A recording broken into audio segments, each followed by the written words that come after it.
Well, great. Thanks for having us in. And obviously today we're going to talk about Sage Intacct Construction. We're going to talk about how you navigated the Bangor deployment system and how all those things compare with what you were doing in the past. And by the way, I'm Kurt Bangert, and this is Justine Mahoney. awesome. And we're with Bangert Inc.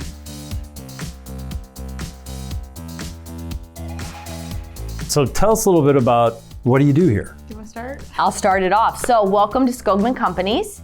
We are a locally owned builder here in Cedar Rapids, Iowa. This is our 76th year of business. Wow. And I am Tiffany Conry, the CFO here at Skogman Companies. And this is my partner in crime, Tebble. I'm Tebble Lawrence, and I'm the controller and financial analyst. So we are on our 5th generation. We started as a builder back in 1947, doing local residential home building. We've since branched into several other divisions. We have our own real estate brokerage. We have our own insurance company. We have our own remodeling company. And we build multifamily homes. So anything to do with a house or people, we've got it covered. The exciting part for us is, my father was the former CFO here at Skogman Companies. And when he retired, I took his role. But back in 1999, he formed a connection with Bangor, and they went to their very first Sage 300. And now here we are in 2024, still with Bangor. And we just implemented Intacct in pretty much 90 days and went live on January 1st. That's great. Yeah, we, love to have all the stories from customers. We have customers that have been with us for 25, even 30 years now. And so it's fun to have that history. And you've been with a Sage product for a long time too now. So you're at what, 25 years, really, yes. On the Sage product. And that's pretty impressive because that obviously you've gotten value out of those things for over a long period of time. So we're here because you've moved to the Sage Intacct platform. What got you there? What motivated the change from Sage 300, which is a capable product, to the new modern platform? We wanted something that was on server-based, and we didn't have to have the servers in-house. So something in the cloud was what we were looking to go to. So Sage Intacct met that need. And then it also gave us the updates that we wanted, better reporting, easier to maneuver around than Sage 300. Okay. So that was our main reason for the switch. I'll piggyback that with Tebble, right? So we've grown so much and it's become so intense to just get all the accounting data in. And so we were looking for a more efficient system, a better way. So we would spend less time getting data into the system and more time being able to analyze the data. And so as we had talked to Bangor and heard that they were implementing the Intacct program, we knew we would be one of the early ones. But the cloud-based system for us in today's cybersecurity atmosphere was critical last year. So it was a pretty easy decision, especially with our relationship with Bangor. There's just nobody better on the back end that will be there for you and give you the customer service you deserve. So when we saw the Intacct software and did the demo, we knew it was the right one for us. Awesome. And I remember you started looking, because when you started looking, you were like, let's price out what would it take to cloud host 300 versus what would it take to just move to Intacct. I knew that was a factor, but it sounds like once you saw Intacct, you're like, there's no going. Right, exactly. We saw the reports and we're like, you can get it in Excel really easy, and it comes out pretty, and you can drill down wherever you want to. And these, if you're in invoices or if you're looking at a report, you can get to the other information without having to get out of that screen and go to something else. And it was just so much more user-friendly. What made cloud important to you? I mean, what about being in the cloud was kind of one of that top line item for you? Backup. Yeah. We didn't have to worry about the backups. We didn't have to have our own servers and worry about maintenance or replacing, less IT on our side. Mm-hmm. I would say is probably security. The main. For us, the cybersecurity of being able to outsource it to a cloud-based program versus having to house a server, which is much more vulnerable in-house. It is, you're right. And I think just the efficiency of logging in and being able to work from anywhere remotely much easier than through a server where we have to VPN, which opens up more security issues, made it a no-brainer for us that we needed to go cloud-based. Yeah. Well, prior to that, you had an in-house server, I presume. Correct. So you had services around that. You were paying somebody most likely to maintain either a person here or someone, an external, resource. So that's not cost free. They don't do that stuff for free. Right. So as you looked at your overall cost of operation and things like that, did Sage Intacct make sense relative to Sage 300, do you think? I mean, obviously it did. You made the purchase, but... Yeah, I mean, I think it's a little more expensive than Sage 300, just the way we calculated it. Yeah. But the benefit of having it online, cloud-based, where we didn't have to worry about it, was a better option for us. Yeah, it just removes... You don't have to think about that stuff anymore. Right, yes, because we have in-house IT who is trying to maintain, and almost every other program today is cloud-based for us. Yeah. So Sage was really the last one left for us on the server. So to be able to get this to the cloud, and I think when we did the ROI, we also realized that Intacct would allow us to process work more efficiently. So there are savings on that side too, we feel like, with our accounting team, that helped also kind of justify the payback of going to a cloud-based program. You mentioned you have an accounting team. How many folks do you have on your accounting team? She's counting. 6. Yes. And we'll be 5 at the end of this month. We do. We have someone retiring who was part of the original Sage 300 installation in 1999. She just pulled it up for me yesterday because I said, what day did you convert to the system? Because she said when I walked in, none of us had computers on our desks. She started in 1993. And so we were still doing everything on 12Com on paper. So she was here when we went live January 1st of 2000 with that system. And then she got to be with us as we went live with Intacct 24 years later. And now she's going to sail off into the retirement sunset. Will you find a replacement for her? Do you think you'll be okay with 5? We don't know yet. We're going to see how it goes. I think we might be able to be okay with 5 with just some of the efficiencies we've found with Intacct. So Sage, Timberline/Sage, was your first true software love here. You didn't have, right? For sure, you were on paper. We were from paper to Sage 300 to to 24 years later to Intacct. You should have an iHeart Sage on the back, right? Yeah. We would say iHeart Bangert probably first, and then maybe iHeart Sage next. And we still use the Sage estimating. And so what we really liked about Intacct is we can still continue the estimating platform that we use for home building and remodeling, and it still then connects right with Intacct. Plus, there were a few other softwares we've looked at for, scanned invoice storage and a couple other things that Intacct has the ability to connect with so much easier and faster and push and pull data than that was more cumbersome under Sage 300. Yeah. So this gives us the opportunity to grow as well. You said something I think is very important, which is less time getting information in and more time to be able to analyze. And are you finding that the reporting functionality in Sage Intacct is making analysis easier in reality? I mean, we're still getting the reports how we want them, so we're not 100% there yet, but the reports that we have working now that are how we want them to be, they give us so much more information, and we can look at everything just lined up. And are you finding that you're using the drill down capabilities and things like that? I do. I mean, Tiffany probably doesn't yet, but I really like it. Master it first, Yeah. All right. But what I also love is just even like the dashboard, right? Yeah. It's just everything, it's user friendly, and it appears. And is it fair to say, like, if you did, let's say, replace your retiring person, they would be more likely to be able to sit down at a desk, look at Sage Intacct, and have some idea of how to navigate it versus 300? I would say yes. Yeah. Obviously they're designed in much different eras. So what was leading edge in the 1990s, right? Somehow isn't completely anymore. Different now. Because when I started here, I hadn't worked in Sage 300. Yeah. So I had seen a lot of I came from auditing, so I had seen a lot of other products and softwares, but not Sage 300. Right. And it was a struggle for me to figure out, where do I go for this? Where do I go for that? I still can't find some things. Where this one, and yes, we implemented it, but it's pretty obvious to me, if I want this, I go here. If I want that, I go over there. Great. So I think it's a lot easier and newer, obviously, too. Yeah, just part of being a modern design, with current technology, all the nice things that come along with that and so forth. So I always tell people I'm not an accountant, but I feel like I could be an accountant because it's so easy to get around, right? So if you need an AP person, maybe. stayed at Holiday Inn There's Express still last time. night. She could still go back to school if she really wanted to become an Yeah, accountant.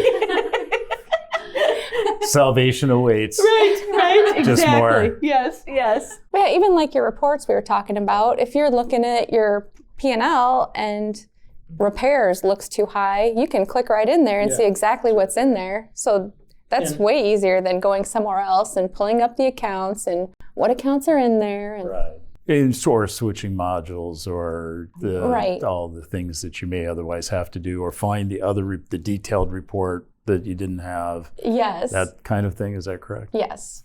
Yeah. Now, I know it's been a long time since the last time you implemented software, which is a really good thing, by the way. But if you've been involved with any implementations, in the meantime, so to speak, how would you say the Bangor deployment process worked for you? I was not here when they did Sage 300, so I can't talk about that at all. Yeah. But I've done other software implementations for other companies, and this was way smoother than most of the other ones.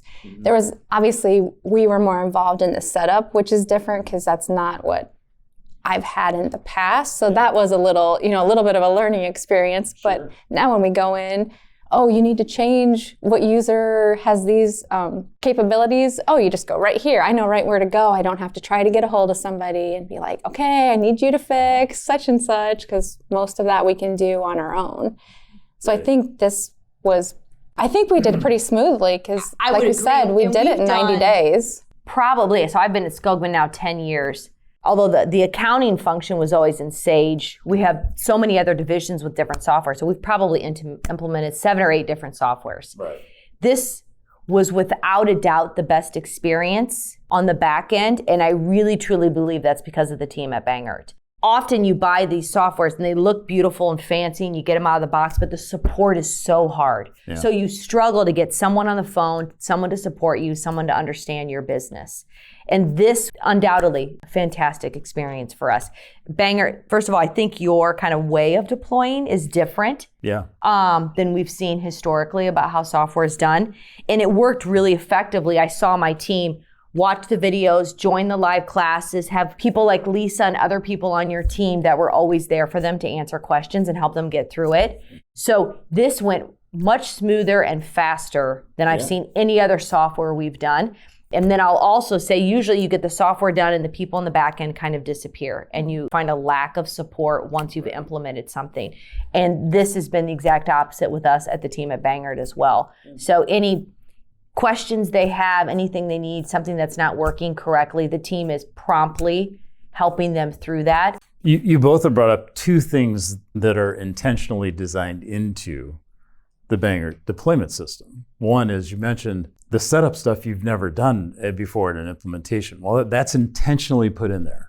So over 40 years of doing this, what I do know is our customers that know the most about their software, they know the intimate details about it, are also the happiest. And they get the most return from it.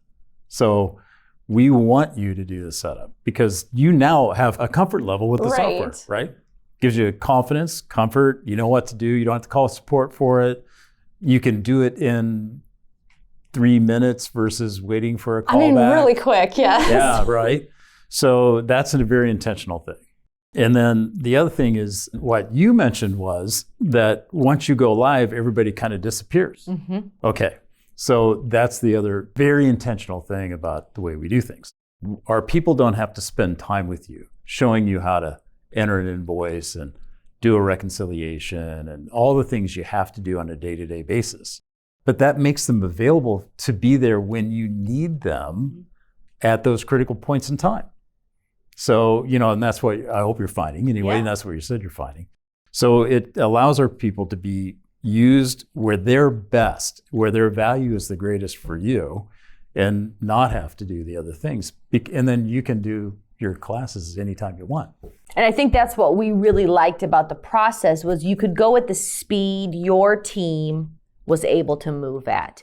So some people, I mean, with the classes, I mean, you could take 6 months or, I mean, depending on how big your team is. And I, on the other hand, had someone leading this who said, I'm going to do this and I'm going to do it in about 90 days. And I think at first you guys even looked at us like, I don't know if crazy. that we were crazy. You have a day job to do, right? Because we were all still working, but they really were able to go so quickly that we signed in September and we were live January 1 with 10 different divisions and a pretty complicated back end. And they were still able to get it done because your system allows for you to watch the videos and take the classes and go at a pace as fast or as slow as you need to go. And for us to add team members in with the modules they needed, but then allow certain people to lead through. So it really was a really smooth implementation. Great. And I really liked when you added the Q&As where they were every day instead of just once or twice a week, because I swear it'd be your Q&A is going to be Friday, but I have a problem on Wednesday. Sure. Yeah. How did you, I mean, you were the ringleader of everything. How did you handle it with your day job? I mean, how did you organize your time? Kind of a combination. I don't know. I told you I used to be an auditor, so Yeah. you work till you get it done. You know, so I don't know. We just made sure that, I mean, we worked after hours, or we'd work on a weekend, or. That's the good thing about training accountants, because then they're trained to work. That's right. Right. Thus, if she went back to school in accounting, Smart hire from the 80 auditing hours Back feels to like school. a normal week, right? Back to school, yeah, all you guys, back to school. That's awesome. And it wasn't like my whole team did not have a lot of extra hours. Yeah. But Mandy and I would probably had the most hours because we did most of the stuff between the two of us. Yeah. But I mean, and it wasn't terrible. It wasn't like we were working 80 hours a week or anything. But So do you feel like, though, your entire team, even though they aren't all involved in all of it, which they don't have to be, but do you feel like they're adequately trained and they know what they need to do? Do they have confidence? I think so. You know, they have their steps that they do. And so we went through and wrote, you know, procedures down for them and handed them out. And we've made a few tweaks here and there for something that may work better. But they seem to be getting along fine in the system. And if they have questions, they ask. But Yeah, I think what we learned was it was important to bring them in at the beginning Yeah. and explain what we were doing and why and how would it benefit them so they could understand the outcome. And now this will be easier for me to do AP or easier for me to cut checks. And so if they can see the benefits for them, they felt engaged from the beginning. Yeah. And we didn't make it a stressful process, but tried to keep it a more positive, exciting, look where we're going to be. Yeah. And now you just That's work great. through That's a super important thing. Believe it or not, software implementations can fail. You know, I mean, they can fail. And usually there's two primary reasons for that. One is from a leadership standpoint, you know, there's no accommodation for the additional workload you're putting on. You know, there's an expectation of, hey, get this done, get it done fast, without the accommodation for, I know we might have to give up some other things to get there, right? But then there's also the second major reason is the people that are charged with doing it just don't want to do it. They don't see a reason to do it. They don't want to do it. They don't, you know, and so there's a resistance factor. Two primary reasons why implementations fail. So kudos to you for taking the leadership to say, hey, here's the good stuff we're going to get when we get there. Give them that. That's excellent. And then hopefully the deployment system can make it relatively stress-free so that they're in a, you know, it makes the job of accommodating a lot easier because they can do it on their own time. You know, own time, but I mean, as time allows. Right. Yeah. Yes. Exactly. Yes, absolutely. Right. And accountants tend to be a group that doesn't always like change. So we tend to be, we want it in the box, black and white. This is the answer. So you've got to spend a little more time to get your team engaged and excited about it. And to your point, be willing to give up some things because they have families and they need work-life balance. And in no way did we want to drive anyone to feel like they couldn't get through this change. So now I think what we're most excited about is you get the software implemented. People need to understand what's my life look like now day to day. How do I enter this stuff in? How do I get it? But after they get comfortable with that, now it's like, now what can I do? Yeah. Could I do this better? How much time have I saved doing this that I could add value by doing something else for the organization? So I think we're most excited about give us 6 months. And once everybody's and see where we're at. And that's when I think the reporting, the analytics, our shareholders will be really excited to see the kind of data they're getting as quick as they can get it. Versus the historical, you're waiting just to close the books and get the P&Ls out. I think we'll be able to operate more efficiently and provide better data. Does anybody miss 300 yet? No. Maybe Shirley. Right? Yes. But she's the one that's retiring. Yes. I think it's just because she's always used it. Sure. Yeah. Right? 31 years here at Skogman. That was her That was her life. her life, right? And we're letting her close that out. Yes, into the I shouldn't speak for everybody. I don't miss 300. Okay. Yeah, no, I and can I think we understand keep that, hearing some.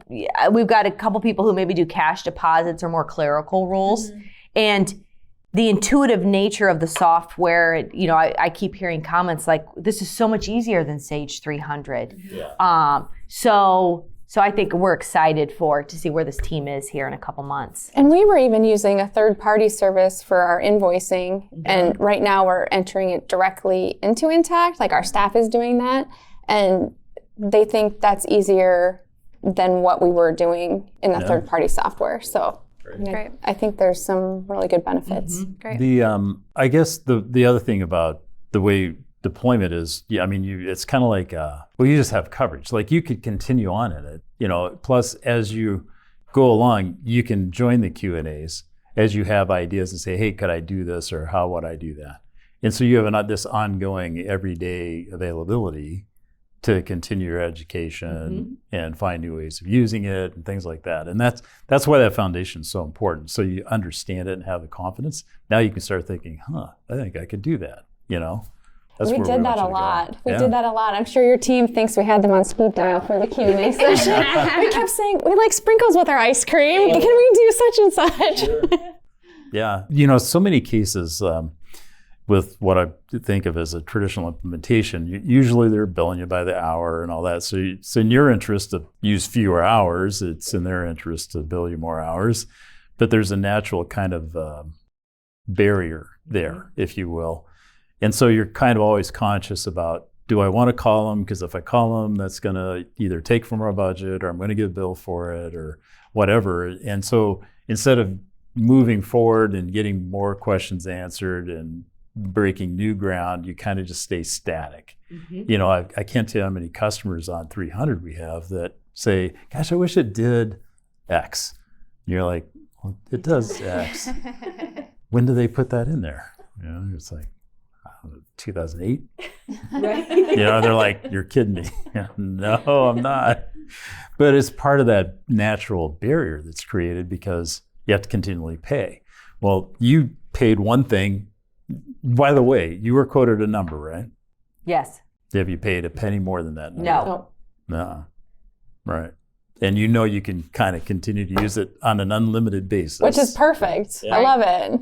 We figured for the next 30 years till we retire. We'll continue, right? Maybe not 30. Absolutely. Yes. We're going together, yes. so. Yes. But you're right. It does. It made the experience better. Yeah. To not have to weigh those decisions and just feel like, okay, now I'm just going to reach out. How do I do this better? And then the team is so responsive back. Yeah. So it really felt like a partnership versus us out here on an island trying to implement a software and figure things out on our own, which we've had those experiences with other implementations. So we really appreciated the kind of process you guys have put in place. Have you gotten a change order yet? No. Awesome. You won't get one. We won't get one, huh? Well, maybe they will not. Yeah. I mean, only Well, when we after this, change yeah. something like adding more people. Right. Yes. Well, if you have more licenses, obviously there's a charge for those things, but there would be no additional charge for putting them into the system and having the system train them for you, Right. right? Which is great. Yeah, I mean, you don't have to think about that part of it. I mean, I've gone back to some of the classes and, to figure out something or try to figure out something, or I've sent an email and been like, hey, can you tell me which class this is in? Yeah, I mean, what would, relative to other implementation experiences you had, you've already said it's gone really easy. Any other things that you would call out as differences? I mean, the process is definitely different. Yeah, the than process is most. different, and just the ability or the availability of your team to help when needed or answer questions when needed is amazing. Great. Would you agree if you had done this hourly, it would have taken you probably longer than 90 days? Probably. She's so type A. She's like, no. I'm so type A. But I still probably would have done it. You're like, but I think it would have cost us more. Yeah. And I think we would have been more frustrated because Tubble and the team would have had to weigh decisions of, okay, I'm just going to try to figure this out on my own and maybe set things up and then have to redo. Where this, because you weren't sitting there thinking about that, you just felt like, let me reach out, let me do this best, let me call Lisa, how should this look? So I think this allowed us to be more effective and less frustrated and have a really good experience. It was the most painless implementation that I've seen, right, in my kind of 30-year career of trying to implement software. And I truly attribute that to the Banger team. Yeah. I mean, the software itself is amazing, but you pair that with an incredible support team, and I mean, you can't go wrong. Yeah. Well, the other issue with what I think of as the old way or traditional way of doing it is you have to get a consultant scheduled. They're not always available when you want them to be, right? So that naturally stretches the process out. So you're kind of like, well, I can get them 2 hours a week. And you guys did more than 2 hours a week in Banger deployment process easily. I'm sure of that, but you didn't have to wait on us. You didn't have to wait on anybody. You could go through at the pace you were wanting to go through. Yes. Yeah. I mean, the last couple we did, and I had even asked Tubble on this one, should I hire a project manager? Because it's normally so intense for our team and the people implementing it that how do we schedule out who's doing what and when and make sure we get it done in time? But your system, we were able to put in the day we wanted to go live in September, and it backed us into, if you want to stay on track, it gave us the calendar. Here's the classes, here's what you have to take. And so we were really able to do that whole part ourselves, not hire an outside person. Right. And work at a pace, but your system kind of laid it out. So we weren't guessing as to what comes next and can we really do this and get it done by year end. We call it our proven process. Okay, so what happens is we've taken 40 years of experience of doing hundreds and hundreds and hundreds and hundreds, if not thousands of these things. Kind of looked at, okay, what works and what doesn't work. Because when we were doing it the old way, we would occasionally have an implementation failure too. And there's actually a third factor, and that is the consultant. Some consultants are awesome. Some consultants are less so, and it's a bit of a luck of the draw for the customer. Will you get assigned the person that really works well with you, or will you get a person that knows a lot but doesn't work very well with you, or will you get somebody that really doesn't have much experience and doesn't know much, and you've learned more on your own, because that can happen too. So what we've done really is let's take the right consultants. So Lisa, Mike, Boyan, all of our staff, they're the right people for this process, and you've had that experience. But then we want to make sure we're training you on everything, and we want to make sure you're doing it in the proper order. So the system is your project manager, right? Yes. Yeah, because we don't let you move where you go places where you shouldn't be going. Right? Yes, you don't let us jump to the last page. My out-of-the-box personality, I don't know. Sometimes I want to. She wanted to go. Exactly. We know. Right. We know that, and we know how destructive that is. How mind melting it becomes because when we did it the old way, we'd have customers. Oh no, we really need to do this first. Right. Now, most consultants, because their nature is to be helpful, they'll go there. Okay. The problem is that you just stabbed yourself in the foot, because everybody did, because you shouldn't have gone there first. You should have stayed right here, did this first, made all this go. Because by doing that, your mind will change about this other place. So now that I know more, maybe I don't want to do it that way anymore. So many people use the frame of what they know and think that's what they've got to have. But then when you learn the new software, you go, Right.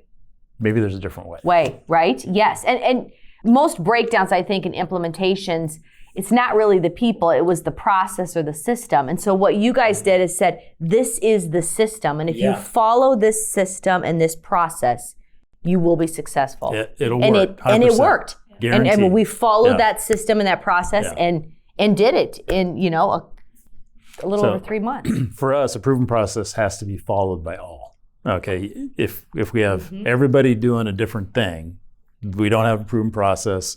We don't have any control of anything, and it's all luck of the draw at that point. So it's followed by all. There's very specific reasons for the design and where it takes you and how it takes you. So, but then you see the result. Right. Because 90 days, you said 10 divisions. Yeah, That's incredible. it is. Yeah, It really is. I really don't know how they pulled it off besides hard work and a great banger team and a proven process, right? I mean, was kudos to your team. There's no magic here. Like software by itself doesn't solve your problems.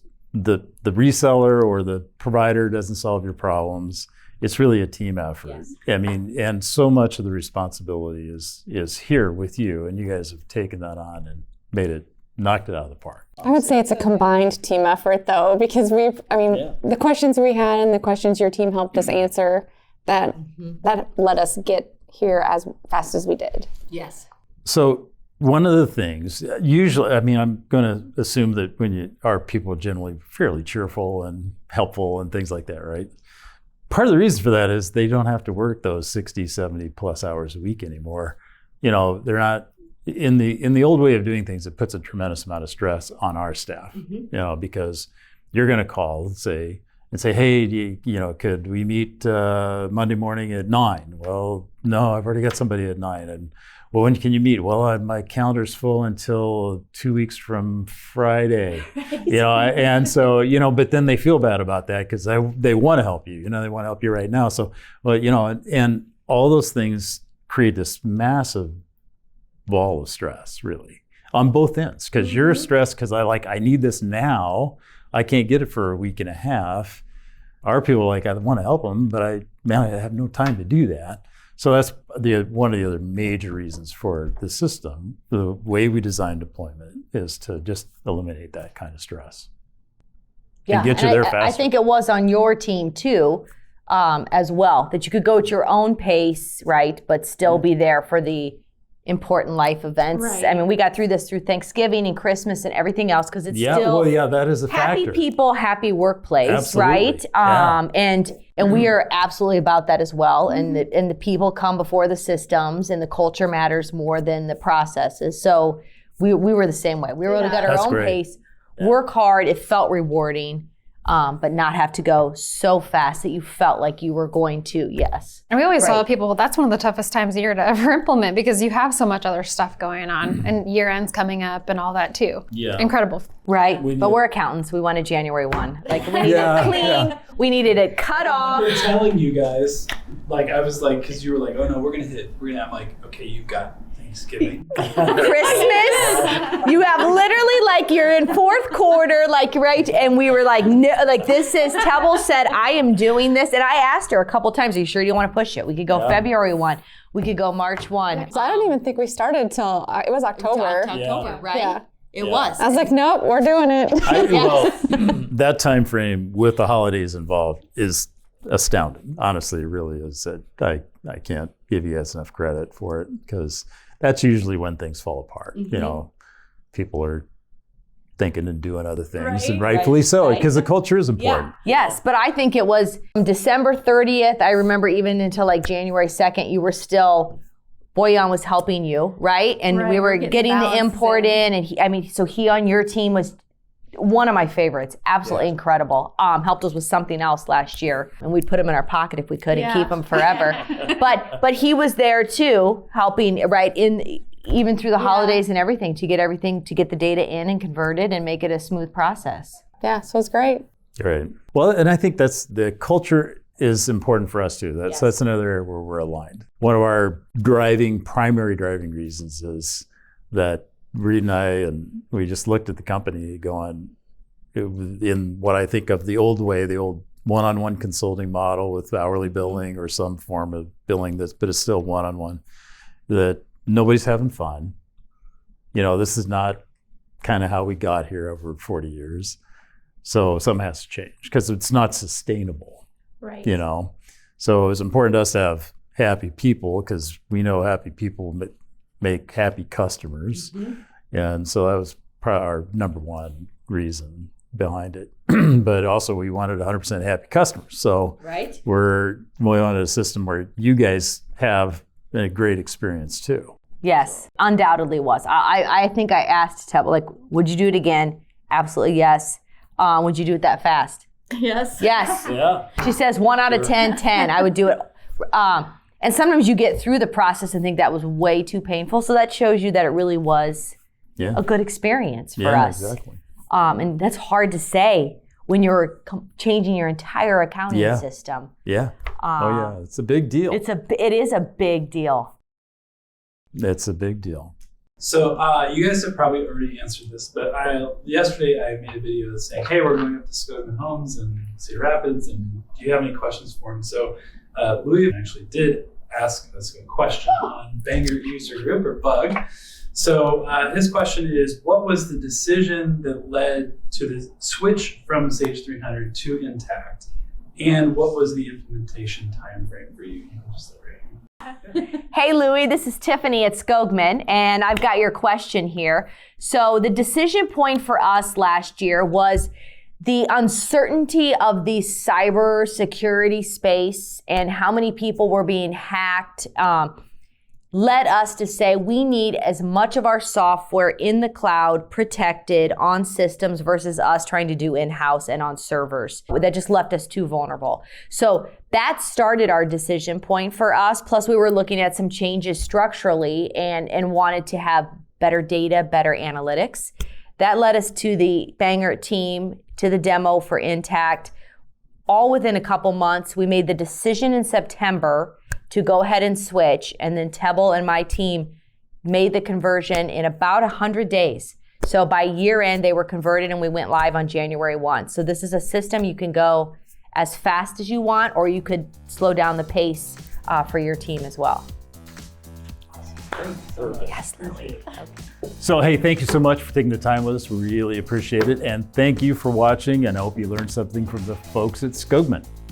Thanks, guys. Thank you. Bye-bye. Nice. Okay, you got what you needed? Wow. Well, you both are hired. I told you that we could do like your reviews. Like we think we're that. And by the way, though, I want you guys to know that is 100% genuine. Yeah. Best implementation Whoa. we've ever done. Great. And Thanks, I think Alex. I